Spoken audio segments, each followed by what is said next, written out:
আজ হোক কাল হোক 2 দিন পরে হোক আমাদেরকে মৃত্যুবরণ করতে হবে। আসার কিন্তু সিরিয়াল আছে, যাওয়ার কিন্তু সিরিয়াল নেই। আজ হোক কাল হোক 2 দিন পরে হোক আমাদেরকে মৃত্যুবরণ করতে হবে। কথা বলেন ঠিক না ভাই? ঠিক। আল্লাহর আসমানের নিচে জমিনের উপরে যত কোটি মুসলমান রয়েছে, আমার আল্লাহ যদি সবাইরে জান্নাতুল ফেরদাউস দান করেন, আল্লাহর কি কোনো কমতি পড়বে? আল্লাহ কিন্তু সবাইরে জান্নাত দিবেন না। দলিল ফারিকুন ফিল জান্নাতি ও ফারিকুন ফিস সাইর। কিয়ামতের মাঠে দল হবে দুটা, এক দল যাবে জান্নাতে আর এক দল যাবে জাহান্নামে। এখন আপনারা জান্নাতে যাবেন না জাহান্নামে যাবেন, সিদ্ধান্ত নিন। আমরা জান্নাতে যেতে চাই না জাহান্নামে যেতে চাই? লা ইয়াস্তাবি আসহাবুন নার ওয়া আসহাবুল জান্নাহ। আল্লাহ নিজেই বলেছেন কুরআনুল কারিমে, জান্নাতীরা আর জাহান্নামীরা কখনো সমান নয়। জান্নাতের ভিতর হলো আরাম আর জাহান্নামের ভিতর হলো ব্যারাম। জান্নাতের ভিতর মারামারি নেই, কিলাকিলি নেই, রাষ্ট্র নেই, মারামারি নেই, এরপর হরতাল নেই, মিছিল নেই, শুধু আরাম আর আরাম। আর জাহান্নামের ভিতর হলো ব্যারাম। এখন আরাম চাই না ব্যারাম চাই? আরাম না ব্যারাম? আরাম চাইলে কোথায় যাওয়া লাগবে? জান্নাতে। আমরা সকলে কোথায় যেতে চাই? জান্নাতে। জান্নাতটা তো মামুর বাড়ির আবদার নয়, মামু অফিসে চলে গেছে, এই ফাঁকে ভাগিনা ঢাকার আলাউদ্দিন থেকে মামানির জন্য স্পেশাল 5 কেজি মিষ্টি নিয়ে গেল। মামানি ভাগ্নের হাতের মিষ্টির পুটলা দেখে দেশি মোরগ জবাই করে মোরগের রানগুলো ভুনা করে 2 তালার উপরে খেতে দিল, ফেরে সুইচটা টিপ মারলো, মাথার উপর ফ্যানের বাতাস ঘুরতেছে আর মামানি নরম হাতে ভুনা করা গরম রান ভাগিনা বসে বসে 2 তলায় চিবিয়ে খাইতেছে। জান্নাতটা কিন্তু মামানির নরম হাতের ভুনা করা গরম রান নয়। জান্নাতে যেতে হলে জান্নাতে যাওয়ার কাজ করা লাগবে, আমল করতে হবে। আমরা কোথায় পাবো? সূরাটার নাম হলো সূরাতুন নিসা, আয়াত নম্বর 69। জুড়ে বলেন, সূরাটার নাম কি বললাম? আয়াত নম্বর কত? মাঝে মধ্যে সকাল বিকাল কোরআনটা পড়ে বুঝে শুনে তেলাওয়াত করে দেখবেন। খালি বিকাল বেলা হলে ফতেপুর বাজারে গিয়ে চা স্টলে বসে চা পান করে আর অযথা বিড়ি টানে সময় নষ্ট করবেন না। আকিস বিড়ি, মনমোহন, মদন বিড়ি, মায়া বিড়ি, সদের বিড়ি, নাসির বিড়ি, দুলাল বিড়ি, মধু বিড়ি, মুক্তি বিড়ি, মোহিনী বিড়ি, কোহিনুর বিড়ি, কিসমত বিড়ি, আনসার বিড়ি, শরীফ বিড়ি, বসে বসে টয়লেটে সুকটান দেয়, শেষ টানের নাম সুকটান। ধোঁয়া একবার নাক দে সারে, কান দে সারে, চোখ দেও সারে। কথা বলেন ঠিক না ভাই? ঠিক। খালি বিড়ি খায় সময় নষ্ট করবেন না, মাঝে মধ্যে কোরআনটা তেলাওয়াত করে বুঝে শুনে দেখবেন। চলুন আমরা জান্নাতে কিভাবে যাব, সকলে একটু আমার সঙ্গে জবান খুলেন পড়েন।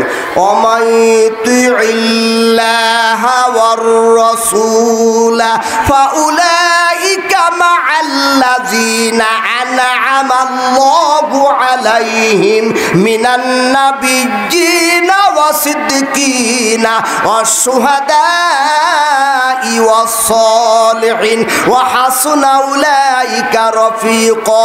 আল্লাহ রাব্বুল আলামিন আয়াতে বলে দিলেন, তোমরা যারা আমি আল্লাহর আনুগত্য মেনে নেওয়ার পরে, আমি আল্লাহর দাসত্ব, আমি আল্লাহর গোলামি মেনে নেওয়ার পরে, 2 নম্বরে তোমরা যারা আমার রাসূলের আনুগত্য করবে, রাসূলের অনুকরণ করবে, রাসূলকে যারা নেতা মানবে, পারিবারিক জীবনে, সাংসারিক জীবনে, রাষ্ট্রীয় জীবনে, আন্তর্জাতিক জীবনে, ব্যক্তিগত জীবনে আমার রাসূলকে যারা নেতা মানবে আমি আল্লাহ, তাহলে তোমাদেরকে কিয়ামতের মাঠে 1 নম্বরে নবীদের সঙ্গে জান্নাত দিব।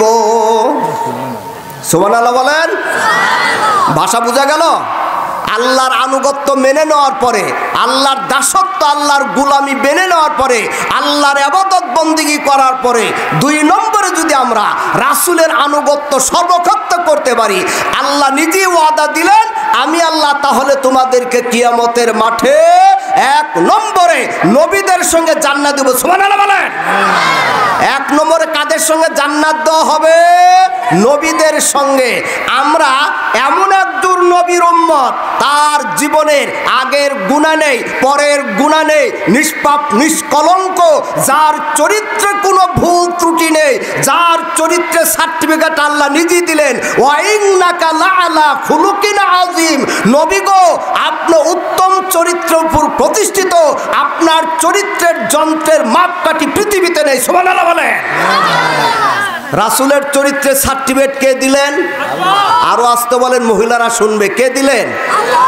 আর আমাদের চরিত্রের সার্টিফিকেট কারা দেয়? চেয়ারম্যান মেম্বাররা, ঠিক না ভাই? ঠিক। ওদের নিজেদের তো চরিত্র ঠিক নেই, 100 কথা বললে 90টাই মিথ্যা বলে, কথা বলেন ঠিক না ভাই? ঠিক। নির্বাচন আসলে মঞ্চে দাঁড়ায়, সালামও দেওয়া শিখে নেয় অনেক নেতারা, আসসালামু আলাইকুম, এবছর যদি এলাকা থেকে আমাকে নির্বাচিত করতে পারেন, এলাকার যত রাস্তাঘাট, কালভার্ট, ব্রিজ, বিদ্যুৎ, গ্যাস, পানি সব সমস্যার সমাধান করবে ইনশাল্লাহ।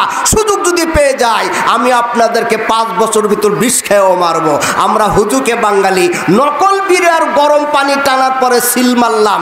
এই বেটা পাশ করলে গুলশানে বাড়ি, বনানীতে বাড়ি, এখন বর্তমানে বিদেশেও বাড়ি, কথা বলে ঠিক না ভাই? ঠিক। অনেক পাড়ি জমাইছে কানাডায়, দুবাই, আমেরিকায়, কথা বলেন ঠিক না ভাই? ঠিক। যে যেখানে থাকো না কেন, ইঁদুরের গর্তেও যদি পালায়া থাকো, অবশ্যই তোমাদেরকে বিচারের কাঠগড়ায় দাঁড়াতে হবে, কথা বলেন ঠিক না ভাই? ঠিক। ভাষা বুঝতেছেন? তা আমরা যে নেতার উম্মত, তিনি জীবনে কোনোদিন ওয়াদা খেলাপ করেননি, কথা বলেন, কোনোদিন একটি মিথ্যা কথাও বলেননি। এমন একজন নিষ্পাপ নির্ভুল ব্যক্তি কিয়ামতের মাঠে আরশের নিচে নিজের কথা ভুলে গিয়ে উম্মতের কথা স্মরণ করে কান্না শুরু করবেন। কান্নার আওয়াজ আরশে আজিমে পৌঁছে যাবে। আল্লাহ ডেকে বলবেন, নবী গো, আমি আল্লাহ আপনার কান্নার সইতে পারি না। আপনি দুনিয়াতে গভীর রাতে উঠে যখন কাঁদতেন, আপনার 2 চোখের পানিগুলি দাড়ি ভিজে ভিজে টপ টপ করে পড়তো, মুরুরাশিকা বলি বালিগুলি কাদাই পরিণত হতো। নবী গো, আপনার কান্নার আওয়াজ শুনে বনের হরিণ হরিণী কাঁদতো। আমি আল্লাহ কান্না সইতে পারি না। নবী গো, মাথা উঠান, তাকিয়ে দেখুন, আমি আল্লাহ আপনাকে হাউজে কাউসার দিলাম, মাকামে মাহমুদ দিলাম, জান্নাতের চাবিকাঠি দিয়ে দিলাম। এই হাসরের মাঠে কোটি কোটি জনতার ভিতর থেকে আপনার উম্মত যারা হবে, ওদেরকে বেছে নে, ওদেরকে চিনে নে, ওদেরকে সার্টিফাই করে নে। আপনি নবী সরাসরি জান্নাতে চলে যান। সুবহানাল্লাহ। কি বাড়িতে বলবেন নাকি? মাথা উঠান, আর কতকাল কানবেন? আজকে আপনার কান্নার দিন নয়, দুনিয়াতে বহু কেঁদেছেন। আমি আল্লাহ আজকে আপনাকে হাউজে কাউসার দিলাম, মাকামে মাহমুদ দিলাম, জান্নাতের চাবিকাঠি দিয়ে দিলাম। এই কোটি কোটি মানুষের ভিতর থেকে আপনার উম্মত যারা হবে, ওদেরকে বেছে নে, ওদেরকে চিনে নে, ওদেরকে সার্টিফাই করে নে। আপনি নবী সরাসরি জান্নাতে চলে যান। সুবহানাল্লাহ বলেন। সম্মানিত উপস্থিতি, কিয়ামতের মাঠে কিন্তু আমরা একাই থাকবো না, কথা বলেন। আমাদের চাইতে মুসা নবীর উম্মত বেশি থাকবে, অন্যান্য নবীদের উম্মতও থাকবে। তাহলে এই কোটি কোটি মানুষের ভিতর থেকে আমাদেরকে নবীজি কিভাবে চিনবেন, কথা বলেন। প্রশ্ন জাগে কি জাগে না? মা আয়েশা জিজ্ঞাসাই করলেন, নবী গো, তাহলে আপনার উম্মতকে আপনি কিয়ামতের মাঠে এত মানুষের ভিতর থেকে কিভাবে বেঁচে করবেন? নবী বললেন, আয়েশা রে শোনো, আমার উম্মত যারা দিনে 5 বার ওযু করেছিল, ওযুর অঙ্গ প্রত্যঙ্গগুলি ঝলক মারবে, আমি নবী বুঝবো এরাই আমার উম্মত। সুবহানাল্লাহ বলে। ওযুর পূর্বে কি বলতে হয় বলেন? শুধু বিসমিল্লাহ। ওযুর পূর্বে কি বলবো আমরা? ওযুর পরে একটা দোয়া আছে, যারা না পারি শিখে নেব ইমাম সাহেবের কাছ থেকে। নবী বলে গেলেন, যারা ওযুর পরে দোয়াটা করবে, করার সঙ্গে সঙ্গে আল্লাহ রাব্বুল আলামিন জান্নাতের 8টা দরজাই খুলে দিবেন। তাহলে সে ওযু করার দরকার আছে কি নাই? নামাজি তো আমরা পড়ি না ঠিক মতে। ছেলে যদি পড়ে বাপ পড়ে না, বাপ পড়লে ছেলে পড়ে না, মা পড়লে মেয়ে পড়ে না, মেয়ে পড়লে মা পড়ে না, কথা বলেন ঠিক না ভাই? ঠিক। আমার মতো কাঠমোল্লা সারা জীবন বাংলার জমিনে ওয়াজ করলে নামাজ কায়েম হবে না। আগামীকাল যদি সংসদ থেকে বিল পাস হয়, একজন মুসলমানের বাচ্চা হয়ে যদি নামাজ কাজা করে, নামাজ ছেড়ে দেয়, ওকে 50টা করে বেত্রাঘাত করা হবে, 500 টাকা জরিমানা করা হবে। এই বাজেট করলে বাংলাদেশের মসজিদগুলোতে জায়গা হবে না, কথা বলেন ঠিক না ভাই? অসুবিধা হচ্ছে? জমিন কার? হুকুম চলবে কার? দলিল ইনিল হুকম ইল্লা লিল্লাহ। জমিন আল্লাহর, হুকুমও চলবে আল্লাহর, কোনো নেতার নয়, কথা বলেন ঠিক না ভাই? ঠিক। এবার আসুন মূল পয়েন্টে ফিরে নিয়ে আসি। নবী বললেন, আয়েশা রে শোনো, আমার উম্মত যারা দিনে 5 বার এই কপালটা দিয়ে আল্লাহকে সেজদা করেছিল, এই সেজদার জায়গা দেখে আমি নবী বুঝে নিব আর আমার উম্মত। সুবহানাল্লাহ বলেন।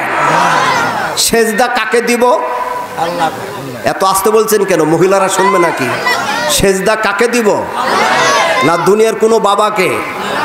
সেজদা পাওয়ার মাত্র একমাত্র আল্লাহ। আমরা টাইলসের উপর সেজদা দেই, কথা বলেন ঠিক না ভাই? ঠিক। টাইলসে নয়, আমরা সেজদা দেই আল্লাহর পায়ে। জোরে বলেন কোথায়? এই সেজদার জায়গা দেখে রাসূল আমাদেরকে চিহ্নিত করবেন। তাহলে শেষ সেজদা দেব আমরা কাকে? আল্লাহকে। দুনিয়ার কোনো বাবা নয়। আজকে বাংলাদেশে বাবার কোনো অভাব নাই। আটটসির বাবা, মাইজ ভান্ডারী বাবা, দয়াল বাবা, কেবলা কাবা, তারপরে কত বাবা, বাবারা শেষ নাই। এই বাবারা বাংলাদেশে ইসলামটাকে যার যার মতো ভাগ করে নিয়েছে, কথা বলেন ঠিক না বেটি? আমি দু একটা ইশারা দিয়ে যেহেতু সময় স্বল্প টেনে নিয়ে যাব, একদল বলতেছে পানির নিচে মম জ্বালাইছে বাবা আমার, পানির নিচে মম জ্বালাইছে বাবা আমার, ছায়া দেখো না আমার ন্যাংটা বাবার হাতে হাত রেখে মুড়ি ধরে নামাজ পড়া লাগে না। ও তো ন্যাংটা পরনে কাপড়ই রাখে না, কাপড় খান বের করে খুলে রেখে আলিফ খান বের করে ন্যাংটা শুয়ে থাকে, ওর হাতে হাত রেখে মুড়ি ধরে নামাজ লাগবে না। এই দলিল তোরে দিছে কে? তোর মুখে খালি জুতা মারা দরকার, দরকার হলো জুতার তলে কিছু ভরায় মারা লাগবে, কথা বলেন। মমতাজের নাম শুনছেন? মমতাজ বুকটা ফাটে যায়, কথা বলেন। আমি মালয়েশিয়া ছিলাম দীর্ঘদিন। প্রথম ছুটিতে আসলাম, প্লেন থেকে নামলাম, বাসার দিকে যাচ্ছিলাম, দেখলাম ঢাকার ফুটপাতের ছেলেপেলেরা খেলতেছে আর গাইতেছে। আমার বাড়ির সামনে দিয়া বন্ধু আমার বউ লইয়া রঙ্গ করে হেঁটে যায়, বুকটা ফেটে যায়। আমি আশ্চর্য হলাম। মালয়েশিয়া ইমামতি করি, প্রতিদিন সকালবেলা ফজরের নামাজে পড়ে বাচ্চাদেরকে কোরআনে প্রশিক্ষণ দেয়, ওদের মুখে গানের কলি শুনি না। আর তোর মুখে, তোদের মুখে গানের কলি, ব্যাপারটা কি? বুকটা আবার ফেটে যায় কেমনে? এখন মাথা নিচু করে লজ্জা শরমে মুখ ঢেকে হুজুর বুক তো ফাটে না, জুতার তলা ফাটছে। আমি বললাম বুক ফাটুক, হাঁটু ফাটুক, মাথা ফাটুক, কপাল ফাটুক, ঠোঁট ফাটুক, ফাটাফাটি প্রথম হবে মান রব্বুকা অমান দিনুকা অমান নাবিউকা। ছোট হন, বড় হন, হাজি হন, গাজী হন, সুর হন, ডাকাত হন, বদমাশ হন, আলেম হন, উলামা হন, এরশাদ চাচা, শেখ হাসিনা, খালেদা জিয়া, ভণ্ড বাবা, দেওয়ানবাগি, কেবলা বাবা, সবাইকে কবরে যেতে হবে। কয়টা প্রশ্ন করা হবে? জোরে বলেন কয়টা? ওই জায়গায় যদি সঠিক অ্যান্সার না দিতে পারি, বাংলার মুসলমানেরা এই কবর থেকে ফাটাফাটি শুরু হয়ে যাবে, কথা বলেন ঠিক না ব্যাঠি? ফাটাফাটি বন্ধ হলো, আবার কিছুদিন পরে বের করলো আমি জ্ঞান হারাবো, মরেই যাব, লাখ টাকা ব্যয় করে বাঁচাতে পারবে না। ও জ্ঞানও হারাবে, মরেই যাবে, লাখ টাকা ব্যয় করে বাঁচাতে পারবে না, কথা বলেন ঠিক না ব্যাঠি? আজকে বাংলাদেশে ইফটিজিং এর জন্য যুবকদেরকে বিচার করা হয়, কথা বলেন ঠিক না ব্যাঠি? কি কারণে ইফটিজিং করে? বেহায়া, বেশরম, নির্লজ্জতা, বেপরদার কারণে যুবকের ইফটিজিং করে। আমি সমাজের নেতাদেরকে বলি, আমি চেয়ারম্যান মেম্বারকে বলি, যে সমস্ত মহিলারা বেহায়া, বেশরম, নির্লজ্জের মতো চলাফেরা করে, যে সমস্ত মেয়েরা পুরুষ সাজতে চায় মহিলা হয়ে, এদেরকে বিচারের কাঠগড়ায় আনা দরকার, কথা বলেন ঠিক না ব্যাঠি? টিস্যু কই?